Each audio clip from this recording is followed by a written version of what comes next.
Peace, family. Welcome to another edition of Underground Railroad Productions, UGR TV.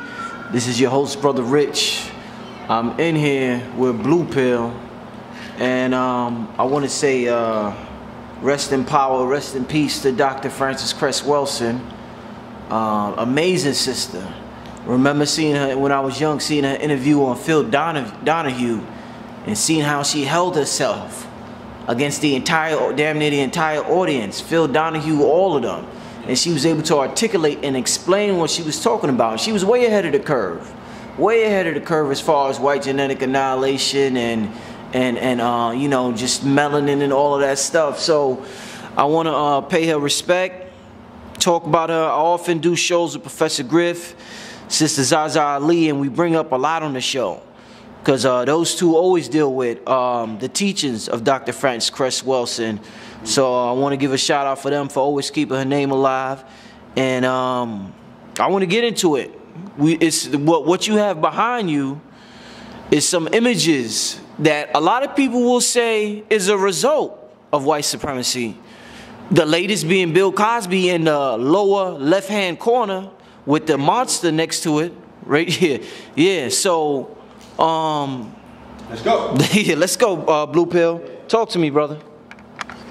When we talk about the legacy that was left by now our great ancestor, Dr. Frances Cress Welsing, we want to speak about what her contribution was. And her contribution was her intellectual discourse. And her intellectual discourse was dealing with genetic annihilation, you know, gene pool manipulation, you know, as well as a way to identify the subtleness of white supremacy, okay? So on this particular board, we see a lot of renditions of that, you know, to juxtapose, you know, the regal nature of our sister, Dr. Frances Cress Welsing. I would say that she is an analog girl in the digital world, all right? When I'm reading the comments and everyone is talking about the regalness of her nature, her stature, you know, I think about women like my mother, you know, from a different era who somewhat have difficulty acknowledging or recognizing in this particular world that we live in, or this paradigm. So we're talking about the juxtaposition of paradigms. So let's just read a brief description of what it says here. A matrix to our identity. How we label things and one another has been used as a powerful tool to shape and change culture and identity, but also as a weapon to disenfranchise entire communities. These are the things that she was speaking about. Okay, she was speaking about the tools that are being used to disenfranchise an entire community in the most subtlest of ways. You know, so again, when people identify her and her stature and they talk about her regalness, in this particular day, you know, we juxtapose and we identify some of these images above as queen, you know what I'm saying? And queen also has the connotation of one being regal and a particular stature and what have you, you know, but again, in her time, there was no such reference to maybe a RuPaul being a queen, and there would be a lot of backlash towards some of the ways that Beyonce may come across and depict herself as quote-unquote queenly. Now, I'm not saying this is right or wrong. I'm just speaking in terms of the juxtaposition of these particular paradigms, one being analog and the other being digital. You know what I'm saying? So, you know, of course, we have our imagery. Then we have the sick, freak, brave hero. This is the individual from Orange is the New Black. You know, the sister, in some of our last conversations, she also spoke about what she sees in terms of the genetic manipulation to the gene pool and thus the current outbreak in transgenderism and homosexuality in the community as being a direct result of white supremacy. These are effects of white supremacy, okay? We look at our brother Michael Brown, right? And this past week, we saw the verdict, or the non-indictment, should I say, of the officer dealing with Tamir Rice for holding a gun, a pistol, something else that she identified as a a correlation to a phallic symbol. You know what I'm saying? The threat that that phallic symbol represents. So in the hands of a 12-year-old boy, what did they say? He looks like a man. He looks like a monster. So even a 12-year-old boy looks towering and threatening to him because he's holding a male phallic symbol which represents genetic annihilation to them. So immediately, what did they do? The jump outs jumped out, you know what I'm saying? And they annihilated him. Okay, so all of these are dealing with the deep, the equalizers. So these are dealing with the deep psychological, subconscious effects of what white supremacy has done on both sides of the spectrum. Okay, you have Rachel, you know, who identifies herself as quote unquote black. All right, and she says that, you know, black is a cultural experience. It's not so much a quote-unquote race identity as a cultural experience. All of these things can be put into the framework of what the sister came forth with her nominal magnum opus, the ISIS paper, and spoke about. It's imperative in this particular day and time that we make that mandatory reading to the younger generation that may not be familiar with her work, because now more than ever, you can see the effects. You can see the examples. You can see her work. That black and white that she laid down is now flesh and blood. All right. All the way down to Bill Cosby. Okay. And his relationship in the earlier days, in the analog days, if he's 77 and she's 80, we're talking about the same era, the same paradigm. She's drawn from the same cultural context that he was engaging in during that particular period. All right. And, you know, he was frolicking around with what appears to be a plethora of European women. He was trying out her genetic annihilation model, you know what I'm saying? And she says you could wipe them out, you know what I mean, with the phalli, you know, and 40, 50, 60, 70 years later, right, we find out that these women are coming forth saying that he was plying them with drugs and things of that nature, you know.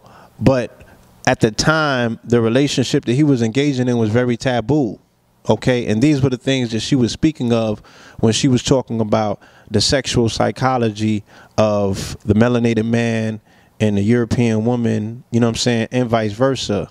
The weird sexual psychology of the white man, okay, and the rest of the world. So you cannot really understand your enemy if you don't understand his sex, or how he engages in sex, or how he thinks about sex, the psychology of sex, okay? Because, you know, as we can see, like I said, this is what has transposed itself on society. The white genetic annihilation and what she talks about, and it being in the subconscious of society, whether you're black or white, it's like we play out these roles unknowingly almost. You on the train, or if you're somewhere outside, you just a lot of times black people just act different around white people and don't even notice it until it's pointed out. I was on World Star Hip Hop the other day, and I want to get your opinion on something. And a white lady had posted a video on World Star Hip Hop of her two daughters. She gave her two daughters, I'm assuming it was for Christmas, or you seen it? She gave her two daughters black dolls, Barbie dolls or just dolls. And I guess she wanted to see their reaction, so she taped it. The white girl started crying. Now, I don't know what they was about. Freaked out. So in my mind, I'm like, they say color don't matter, but if you give a black girl white Barbie doll, she smiles. She's happy she got them white Barbie dolls. Now in the reverse, you give the white girl the black Barbie dolls and she freaks out. So how does that happen at such a young age of 5 when they're telling us color doesn't matter, but a 5-year-old is able to pick up on color so easily through the use of their toys? The subtleness of the cultural context that these children exist in, right, is telling them that there's something extremely wrong with identifying with something that is not you, but not only not you, but inferior, because it doesn't work the other way around. You know, our children are being taught that, you know, identifying with something that is not them ain't so bad. They looking at Disney all day. They looking at Nickelodeon all day. They're in the streets, and this is no disrespect to the sisters, because I'm not going to go down that road about, you know, how they wear their hair or, you know what I'm saying, what it is that they put value to in terms of the bags and the clothing and things of that nature, you know, or just how they act around folk or how they speak about folk around children, as if children are not absorbing everything that's being said and everything that's being done. They're learning, they're absorbing, they're adapting, okay? And, you know, some of them already coming genetically coded, you know, with this information based on the fact that they are being nurtured in the wombs and they're hearing what their parents are saying and they're listening to reality TV and all of that. We don't see it as such. But all of these things are dealt with, are contributed to the subtle development of these children.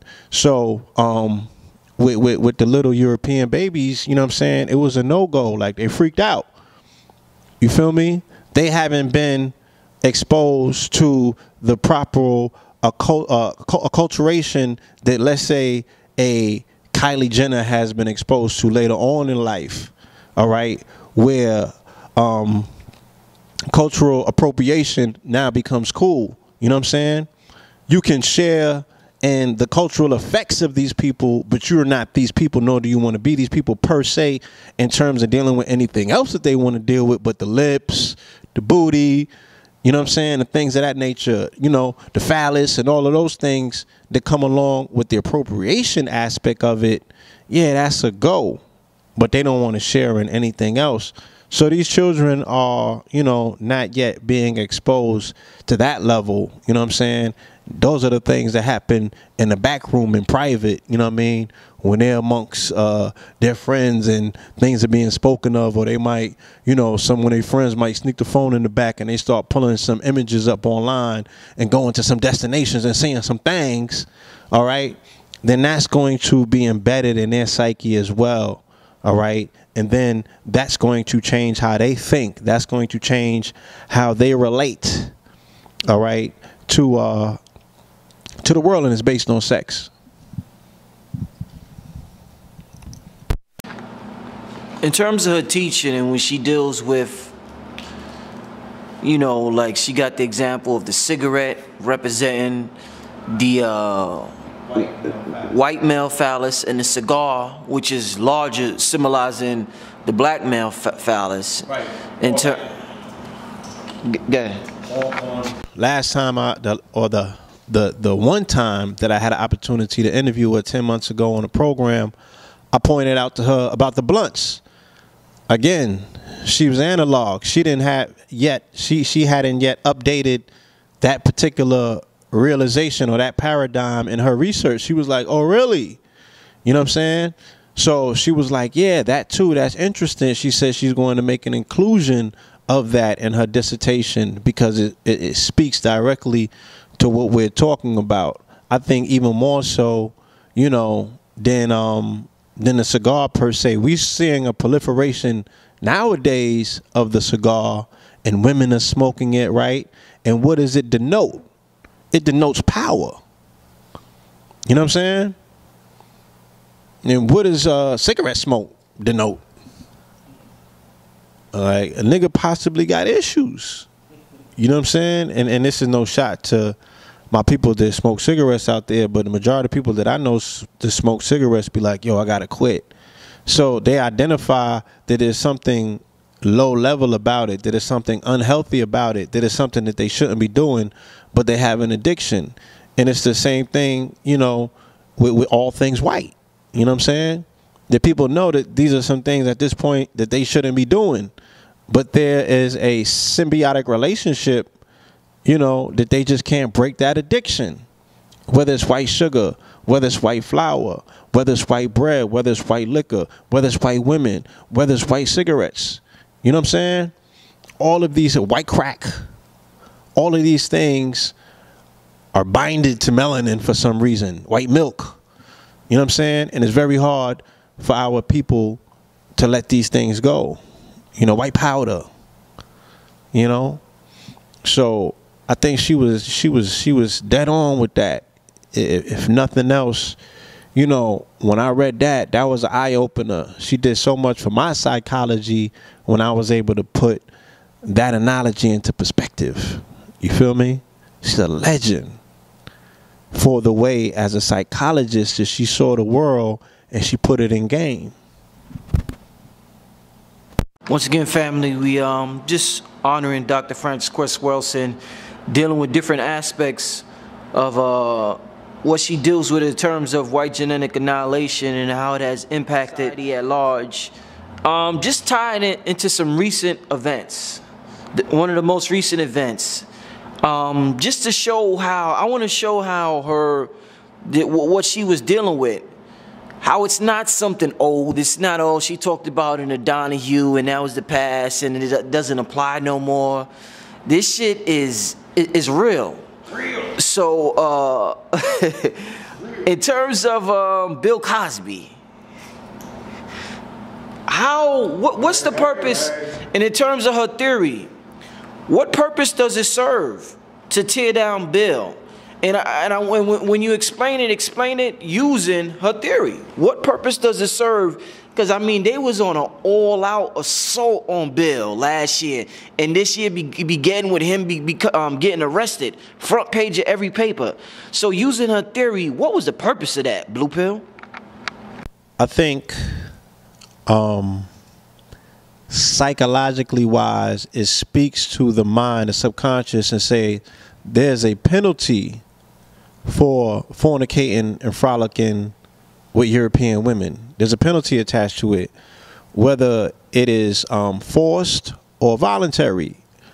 So automatically somebody's going to think twice, you know what I'm saying? Especially if they are fornicating with a European woman who is inebriated, you know what I'm saying? And or high of a drug. They don't know whether she's going to turn around and scream rape 30, 40, 50 years later. So that hangs over your head. You like, damn, this shit could come for me when I'm 70 or 80. You never know. You know what I'm saying? And the onus is on me to prove myself innocent after all of this time. And if it could happen to a multi-level, multi-millionaire, you know, entertainer, America's dad, okay, then you feel me? What's possible for me? But on my side of town, we operate with a different theorem. Dealing with the law 44, we know here in 2016, this is the year that we're going to see something very dramatic and catastrophic happen to the quote-unquote America's black president. So this is a precursor to that. You know what I'm saying? The destruction of the male image, you know, that is going to be preceded by, you know, something very, you know, catastrophic dealing with number 44. I'll just leave it at that. You know what I'm saying? So, you know, they're lining it up. You know what I'm saying? They're lining it up. And like I said, one of the most taboo subjects in society is sexuality, you know, and in particular, black male sexuality. And in particular, now it's aggressive black male sexuality. You know what I'm saying? Think about what they did with Tyson. Think about what they did with Tupac. You know what I'm saying? Think about any and everyone who has been a threat to them in society has only been a threat by way of sexuality, not militants. Okay, it has to be militants coupled with sexuality. If you militant but you don't scare them sexually, then you're not a threat. Kendrick Lamar made a powerful album, you know what I'm saying? And it penetrated, but he doesn't come across, he's not sexually threatening to their paradigm, so they're really not concerned or worried about him. And he doesn't have enough of the traumatic experiences that allows him to be the king of nigga nation. So, you know what I mean? They know that they're dealing with somebody that is going to be, you know, on a circuit catering to 90% of a European audience at some point. And his sexuality is not going to be penetrating enough for it to really be damaging to their paradigm or the psychology of white male supremacy. You know what I'm saying? So Bill Cosby has to serve for an example of a bigger agenda. And Of course, that remains to be seen. I'm speaking into the future, so I guess what I'm saying can't really be contested until we see it all play out. All right, but they're already setting the theme for what 2016 should be about. So if anybody with eyes that can see, that understands how this thing is playing out, that pretty much understands anything about the esoteric elements of how they play their game, dealing with imagery and dealing with lining things up in accordance with certain celestial periods, they can see what's taking place. All right. Faced some controversy regarding her stance on homosexuality, which she said was imposed on black men by whites who wanted to reduce the African population. Now, I noticed in the comments there are some homosexuals who watch my videos, so I want you to try to explain, not try, but explain, because when for a sister to say that, or for anybody to say that, mainstream society, they automatically they would say, oh, you're being homophobic or you hate the gays. Well, I don't think it's homophobic to say that. I think she's making a very intellectual observation based on white supremacy. And if you're a student of history, you would see it exactly what she's talking about. So could you go into that for me, Blue Pill, the homosexuality aspect of white supremacy and what she deals with? I mean, again, you know, like I said, if we take what she introduced in the past and we apply it specifically to where we are right now in 2016, then culture, society within itself, okay, verifies the you know, her work. You know what I'm saying? The proof is in the pudding. No pun intended. So, oh no, a double no pun intended. Pause, pause, pause. So I think that, you know what I mean, people are just in their feelings, and there's a lot of advocacy for people that want to do what they feel comes quote unquote natural, you know what I'm saying? And they just want to be free and live as they are, and they don't want any external explanation for why certain things are. But I think that when she spoke of the genetic annihilation aspect of it, you know, I think that you know, we could pretty much just look at society and see that there's some validity to that, you know. And the jury's still out in regards to what is personally responsible, if there's any one thing in particular, for the proliferation of melanated homosexual activity in the community. Now, it begs not to have the argument as to whether there was homosexuality in Africa. There wasn't entire tribes, there wasn't entire villages, there wasn't entire nations that had the numbers. You know what I'm saying?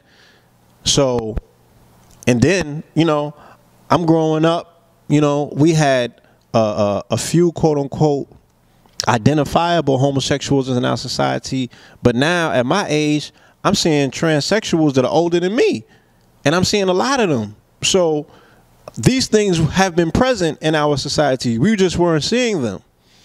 And now for some reason, there's more of it, and there's more of a presence. And I think that without being rocket scientists or graduates from Harvard or MIT, we could definitely identify and say that is going to lead to a deduction or reduction in the increase in our population, already based on the statistics that we are looking at in regards to incarceration. You know, men that already are being hypersexualized in their activities but are not taking responsibility. So we're talking about the deterioration of quote unquote black family. You know what I'm saying? That is what we can obviously see has been a direct result of a protracted attack on the black family. So we're not talking about just one thing. We're talking about a chemical warfare, biological warfare, social warfare. You know what I'm saying? We're talking about many things that have culminated to a point here in 2016 where the numbers are slim. And when I was growing up and they was talking about the black males are endangered species, I was scratching my head and I couldn't really understand that, because when I went outside, I just saw seas of melanated bodies. And yeah, you had, you know, you turn on the news and, you know what I'm saying, you get your head counts or what have you. And now you might turn on the news and, you know, I think it was 1,134 melanated people were killed by the police last year. You know, those numbers don't compare to how many melanated people were killed in the 1990s in New York City alone during the crack era. You know what I'm saying? Like, it was like 3,000 bodies. It was 3,000 bodies in Chicago, D.C. They was racking them bodies up. You feel me? But we're not looking at how many melanated bodies are dying because of heart failure. We're not looking about how many melanated bodies are deteriorating because of cancer. So we look at this two-pronged effect. She died of a stroke. Okay? Natalie Cole died of a stroke, back to back. All right? So we're looking at the health aspect in our community deteriorating. What she spoke about was wonderful in regards to the gene manipulation. But if they're going to manipulate your genes, where is it going to take place primarily? If they want to get inside of your body, what are they going to use to get inside of your body? Outside of the external factors dealing with environment. So we got toxic air, we got toxic water. Yeah, they might be putting some shit in the water. Great. You feel me? But niggas is eating that meat voluntarily. So the same person who you have contributed so much stock and intelligence in deciphering all of the ways that they're attacking you, right? And how diabolical he is. This the same motherfucker that you allow to prepare your food. It's the same person. So imagine if I'm in a school getting bullied all day, smacking me up, boop, boop, boop, going in my pockets, taking my lunch money, right? And I go to lunch, and this person is behind the counter preparing my food. Now I got to go to the free lunch line because I don't got my lunch money or nothing like that. I can't go outside. I got to go to the free lunch line, and the same dude is tossing me on my head. You know what I'm saying? I'm going to take food from this person, and I know that this person even prepared the food in the back. So this is where we're at right now. A deep psychological depravity is evident in the people wholesale, because they are eating at the hands of this diabolical beast. And these are the things that are killing us. Okay? Cancer, heart disease, not police. The police are the external aspect that are pushing us and causing the stress.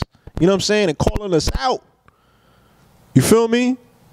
But the genetic annihilation is taking place by way of the gene. So if we're saying that there's too much estrogen in the food and this is leading to a proliferation of homosexuality in the community, then why hasn't there been a protracted effort to stop the children from drinking the Similac as babies in the infant milk, or drinking the milk, or eating the beef and the chicken? Why haven't there been any solutions? You know what I'm saying? Any farms? You don't want to become a vegan or a vegetarian, because them some weird motherfuckers too. Okay? But what about taking control of the stock of your food? You know what I'm saying? What about taking control of that? That's identity to me. You know what I'm saying? So, yeah, man, it's a tragedy that we will lose such an icon, you know, and she had to go to the hospital. You know what I'm saying? We got to put a giant such as her in the hands of these beasts. You feel me? I shiver when I think about what their neurological scientists, their neurological Nazis are doing right now on some Henrietta Lacks shit with her body. Okay? And if you think not, you're crazy. You feel me? So, you know, that's where the real tragedy is at. What's going to happen post this situation? You know what I'm saying? That we got to put our ancestors in their hands after they've done so much. They've contributed so much to banging on this beast and exposing their agenda. You know?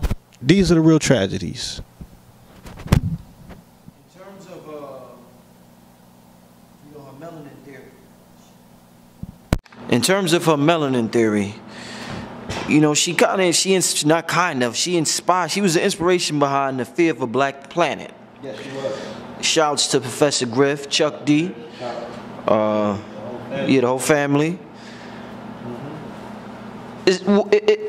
Explain that to me, because you have this idea that black is dominant, white is recessive.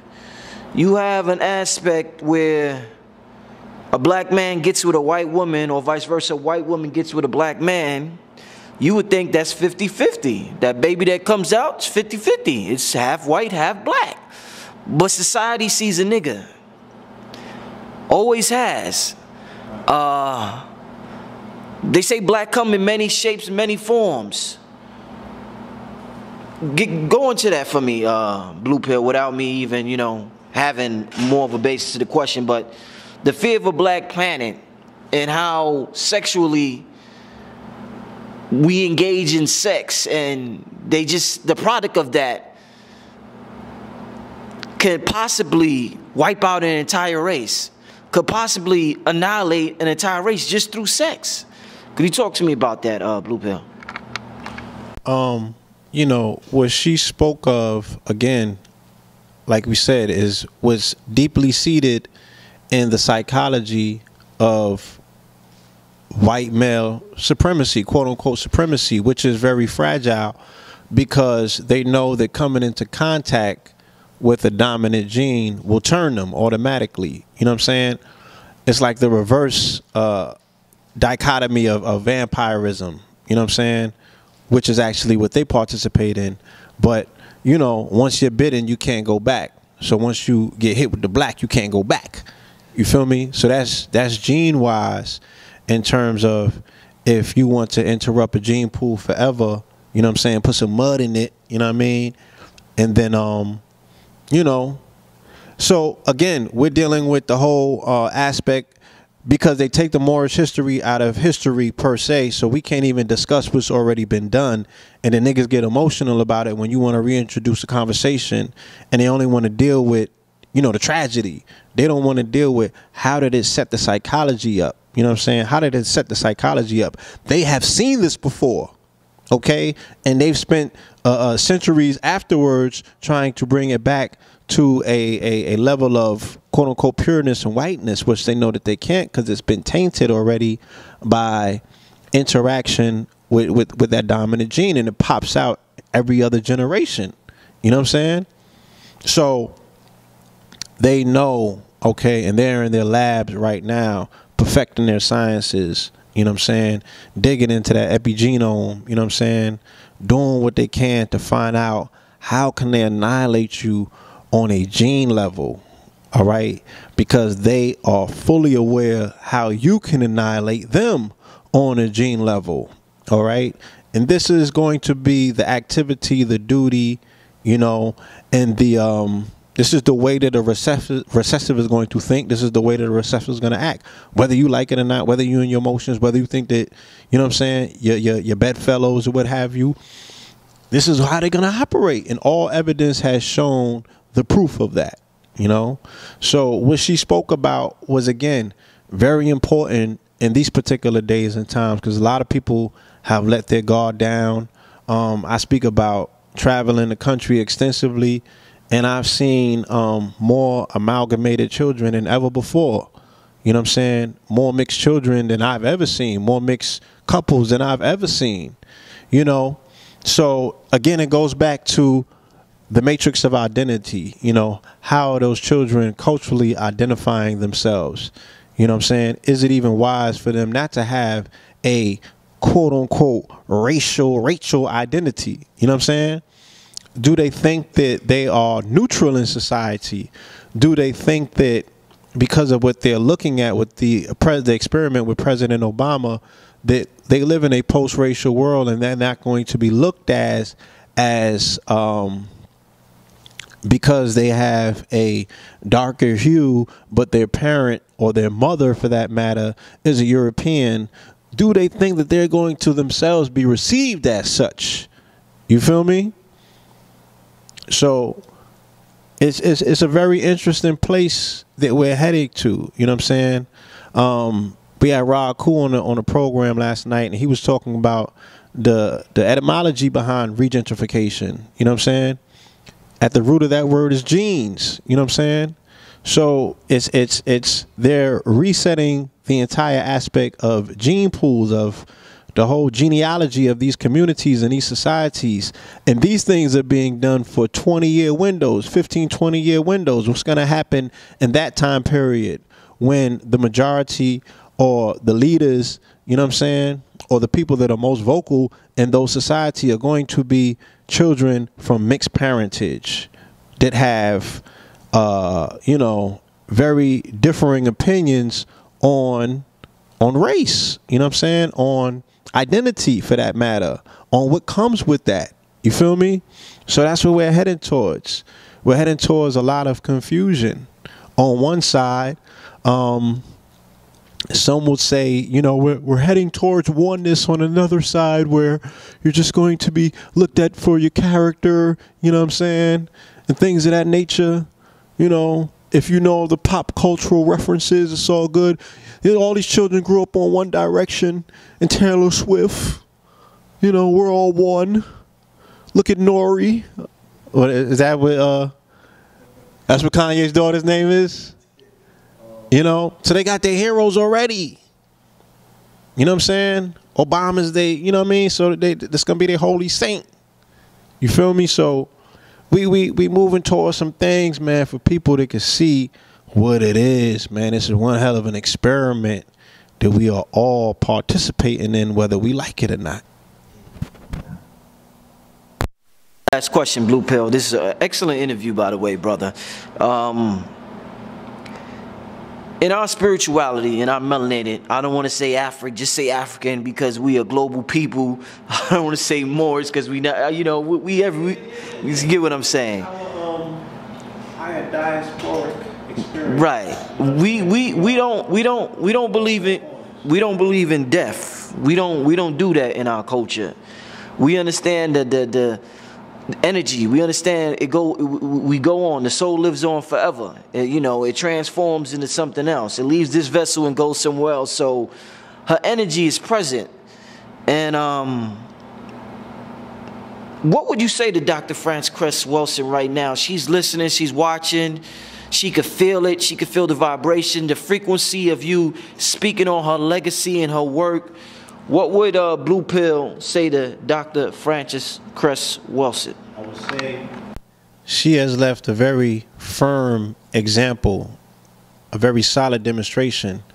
As a student, I know that there is a dual aspect for what she brings. It's her and Neely Fuller Jr. So I also am drawing from that well as well to form my psychology about how I should be dealing with the world in front of me. To those of us that are serious about preserving the legacy of our ancestry, I will remind our family that our elders and our ancestors understood that the first 72 hours, though, after a person expires and leaves this shell is the most serious. And the body is supposed to be preserved and not even touched for those 72 hours so the soul can properly make its ascension, all right? So I would say that we need to become a lot more serious about the funerary aspects of how we intern our elders, because this is where they're being shortchanged. This is where they're being cut off.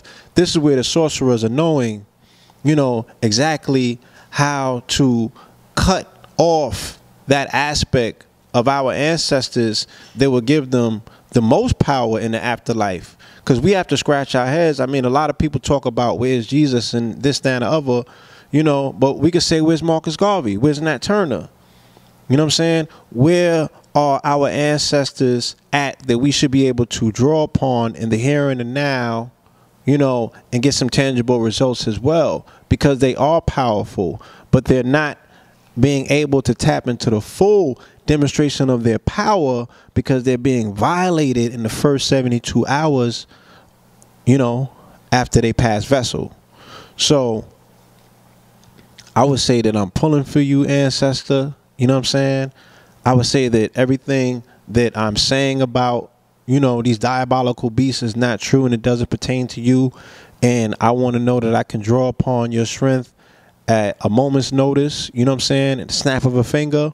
But what I can promise you is that as long as, you know, I am a living, breathing vessel, I will be a fulcrum to bring forth the, you know, not only the conveyance of your information, but do something with it. Take it to another level if that's even possible, you know. And the best thing that we can do is to be fully aware of what it is that you left, you know what I'm saying? The eyes that you prepared and you gave us by way of your nominal works, the ISIS paper, you know what I'm saying? And then we should hit people. The war on ISIS is a war on the ISIS papers, all right?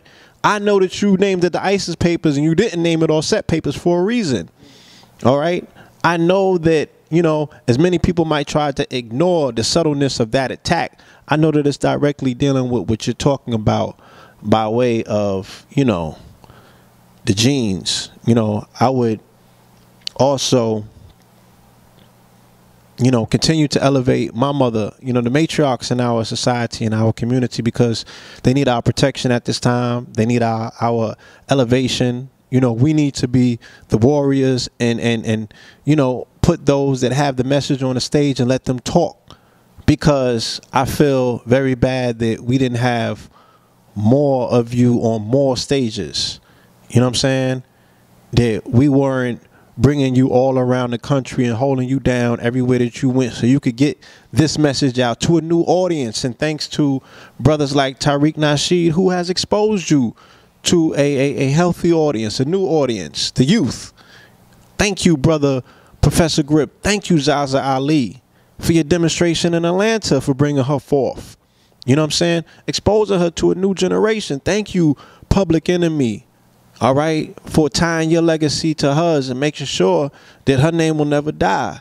Because it definitely, you know, takes a nation of millions to hold us back, because it's a fear of a fully melanated, carbonated black planet.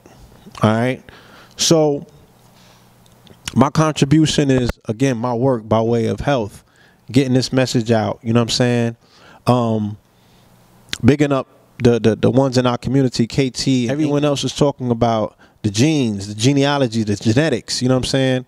This is your legacy. This is the continuance of it, because the war is fully on in terms of their side with their scientists and how they're pushing this thing and the new concoctions that they're cooking up and the new weaponry and what have you. So we have to be fully present at all time. We have to be diligent. All right. We got to keep the lights on. That is my dissertation, my conversation, you know what I'm saying? My way of saying thank you to our elder. Love you. Peace. And yeah, I just got yeah. I just wanted to say, you know, because I know her energy is present, I personally want to thank. I never got an opportunity to interview. I met her at Long Island University. Shout out to Brother Shabazz. I opened the productions. He brought her to Brooklyn, and I had the pleasure of filming that event. Right, so I had the pleasure of filming that event. So I met her, like you said, classy sister. So I want to thank her for giving me that image in my mind and subconscious mind when I was young, to see such class in a woman on television, because we're in a society where there aren't classy images of black women on television. A lot of ratchet images on television of black women and black men. So I had the pleasure of growing up as a child seeing her on television, and I understand everything she's saying about white supremacy, and I understand the problem, the answer and the solution to that is black love. So for me to you, sister, I promise you I will love my queen forever. And that's the solution to this whole thing right here. And I'm going to stay true to my queen, because I had women like you, like my mother, give me an image in my mind of what a queen should be and how you should treat a woman. So thank you, sister. You was strong. You was amazing. You was powerful. You represented. And we signing out. Any last words before we sign out, Blue? Yes. January 9th, we'll be in Miami. All right. The family affair. Me, Red, KT, and Mama Pill. Okay. We're going to be in Miami. I guess we'll post a flyer at the end of this program because I don't have the information in front of me in terms of the address. But, you know, we're going to be taking this information on the road. We're going to be demonstrating. We're going to be making it, you know, a lot more possible for more families to step forward. All right. Especially sisters. We need you. We need the voice. We lost a giant in the community. 10 more need to step up. You can never fill those shoes. We can never fill that void. But as her energy dissipates, you know what I'm saying? It should be able to occupy millions, if not billions, of sisters, not only now, but forevermore, because she is, you know, back with the eternal source. She's in the pool of foreverness. So that's what we have to tap from. And that's what I'm looking forward to, seeing the sisters come forth. Yeah, the light just blinked, you know what I'm saying? So real talk, you feel me? Yes, we love you, all right? And the best way that we could demonstrate that, like the brother Rich said, is to uphold, all right, black love, Moorish love, melanated, carbonated love, whatever you want to call it. Love, pure love, all right? That's the best that we can do. Thank you, thank you, thank you for our Bobby Hemmett's, for our Dr. Blairs, all right? And there are many others that we're going to see during this cycle going through difficulty. We ask the family, send them your prayers, light a candle for our family, our elders who need our help as we change these paradigms. You know what I'm saying? You're going to see a lot of things filtering out, but we have to be the vessels to bring them into the forefront, to bring them into the future by way of our dedication and demonstration of their work, the legacy of what they left, and also by lending our energies, our prayers, prayers, okay? Invocations, affirmations, whatever it is that you do, you know, carve it on the wall, however you do it. Make sure that you're doing something, all right, that's upholding the legacy, that's showing the ancestors that you cherish the work. That means so much to them. So, again, thank you to the Divine Feminine for lending Dr. Frances Cress Welsing for this limited time to be with us, these 80 years that she has been here demonstrating. We say thank you. Peace.